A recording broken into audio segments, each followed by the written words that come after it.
a third show and Makers will affect the kick, and he does. Flowers and call, Puopolo pocket. Oh, He has it away. Not the man. It's not possible.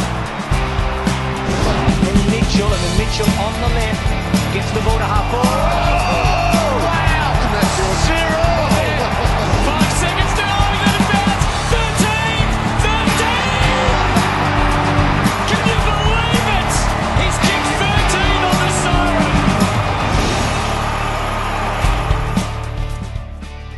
Welcome to Hawk Talk for another week. I'm Deck. Limo is not here. He's offered another golf game, and that swing is just going to be perfect by the time he makes it back. But I am joined by one of the great Hawks in this team and of all time, Mr. Sam Mitchell. How are you, mate? I'm going pretty well. Yourself? Good, good. Now, we've just hit 12 wins, 12 in a consecutive. Haven't had that since 1961. Is it just a fascinating feeling to be at a club that is just cruising at this level of the year? It's funny. You don't really think about it too much about it being a streak. You kind of just prepare for each game and you're getting ready for that game. You're not really thinking about it. And then Monday comes and you've won and you think, oh, gee, that makes it a few in a row. And then you read the paper and people are talking about it. And I guess it does. Happy team when you win, so it does make life a little bit happier when you're winning games. Well, you started in 2002, the year after we'd made a prelim final, and then there was a couple of dark years for sort of 02, 03, 04. At the time, did you ever envisage this sort of time did you know it was going to come good, and did you envisage how good it would come with premierships and then the team we have now? No, I guess you're always hopeful of that, and I guess you see the vision. Clarko was very much a visionary, and he tried to sell us on where he thought the club would go, and we'd be consistently going into top fours to give ourselves a chance for premiership. So that was sort of what his aim was, and I guess he sold the message pretty strongly. So you kind of always hoped that would be the case, and now I guess we've had a couple of years of top fours. We haven't actually clinched the trophy for a few years, but it'd be nice to get another one. And what about Clarko? Was it immediate?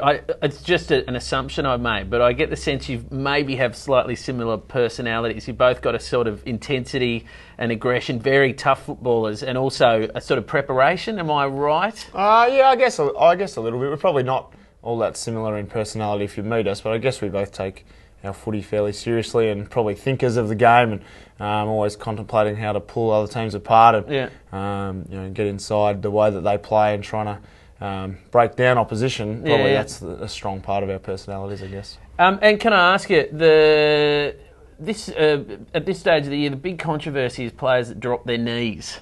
Now, you as a nuggety on baller and as a tough on baller, does it drive you mad that you lay a great tackle and then the knees go and suddenly you're the bloke that gets pinged? A little bit. A couple of things I guess frustrate me. One is that I haven't been able to master it myself. I have done a little bit of practice of trying to get the head down, but I can never manage to draw a free kick. So it annoys me that they can do it and I can't. But also I think I've changed my tackle technique a fair bit this year. I've been lucky I haven't given away too many. I gave a few away at the start of the year, but changed a few things, and haven't given away a free kick for a high tackle for a few weeks, which has been good. Well, if you can ping a Selwood with holding the ball, then it shows that your tackle technique is spot on. Double points. Now, I've got to ask you, I've just read it in a couple of profiles that's come up. You're a bit of a reader, is that right? Yeah. Much more before I had kids. I spent a lot of time reading. I guess since we've had children, it's probably not quite as much downtime to yourself. Without kids crawling over you. I do read a lot still, but usually it's trying to find spot and open up the little coloured books. But I've spent a fair bit of time reading. Have you had to go down to short stories since you've had kids? Pretty much. A lot of Spot and Dora the Explorer books. Yeah, right. Having recently had a kid, I've been told it's all Dora the Explorer and then the TV shows Shaun the Sheep and Peppa Pig. Peppa Pig, Peppa Pig on the iPad. It's a lifesaver. If you ever want to have 5 minutes of downtime to yourself, just Peppa Pig. Yeah, just load Only goes for 5 minutes, you're fine. Oh, mate, I'll get the box set. Now, look, the big one this weekend, Geelong. It's now 10 in a row against them. I've been to all of them bar one. I've been to all of them. You have been to all of them. I didn't play in one, but I've been to all of them. Now, as a man who is very much into his routines and his pre-game things, will you be doing anything different before the Geelong game? Not. To be honest, I don't have much of a routine anymore. But I guess I'll be looking at the game. It's just another important game. We we really want to win this one. I'm sick of losing to Geelong. I think everyone is. Yeah. I've got a lot of friends that are Yeah. Hawks fans, and they're so, please, can you beat Geelong? I'm so sick of copping it from them every week. But it's certainly a game that we would like to win. It would also be good if we get, because it's highly likely we may get them in the grand final. It'd be good to knock them off before the grand final. Well, you wouldn't want to be. I guess you don't want to be going to a grand final with it being what would be 11 and that's right, or something like that. So hopefully it's back on our terms and we can get a win this week. Well, I've gone through the stats courtesy of the Hawthorn Museum. Here's a couple of reasons we can beat them. Very rarely do we play Geelong as first and second. The last time we did was in 1976. We won by 12 points, and we also went on to win the premiership. Oh, well, that sounds good. And I think the last time we had a streak this long, did you mention before, it was 1961. We won the premiership that year as well, so that's good. Yeah, so then I reckon this is our year. It's also a chance to win 13 in a row this week, which would be a club record. Yes. And one of our 2 best rounds of the year is round 15. Oh, that's as useless a stat as you'll find. Yeah. Well done. So when there's about a point in it with 5 minutes to go, mate, just remember that round in your mind. Round 15's a good round for us. Yeah, and we'll be all right. Yeah. Don't know how that one will go once you're in the huddle and you start yelling, round 15's a good one for us, boys. I hope Clarko doesn't hear it. Well, look, I got to say, mate, thank you very much for joining us. We'll just quickly jump into the competition for this.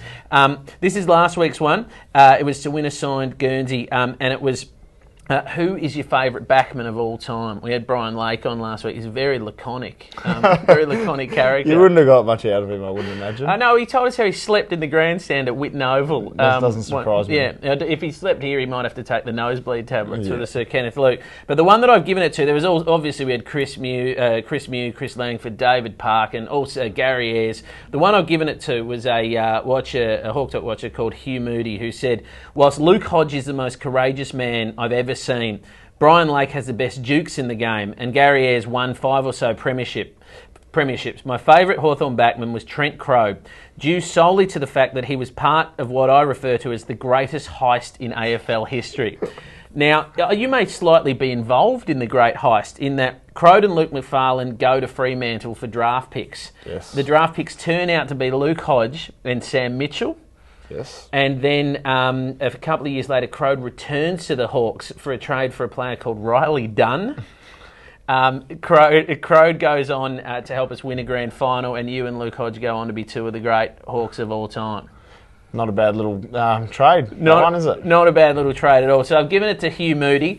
The question for this week, and you're going to win a Sam Mitchell signed Guernsey, which Sam has in front of us. It is Geelong coming up. What is the secret to beating Geelong? Is there some way we can reverse it? Is there voodoo? Do we have to burn the football records from the last 10 and sprinkle them out on Waverley?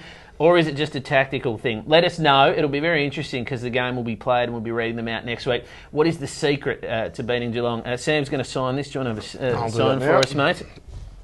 And hit us up at hawktalk@hawthornfc.com.au with your best answer. What is the secret to beating Geelong this week? And this Guernsey is going to be yours. And before we head off, this week at Hawks Nest, it is Fab Friday, where you can come down and meet Matt Suckling and Ryan Schoenmakers in the Hawks Nest at 10 a.m. for photos, autographs, and 20% off youth apparel. You can stick around and watch training afterwards. Sammy Mitchell, thank you very much for joining us on Hawk Talk. Good luck this week, and of course, good luck for a couple of months down the track when maybe we see you on that last weekend in September. I hope so. Thank you. Thanks, mate. And thanks for watching Hawk Talk. We'll see you back next week. Hopefully, Liam will be back from his endless run of golf games next week.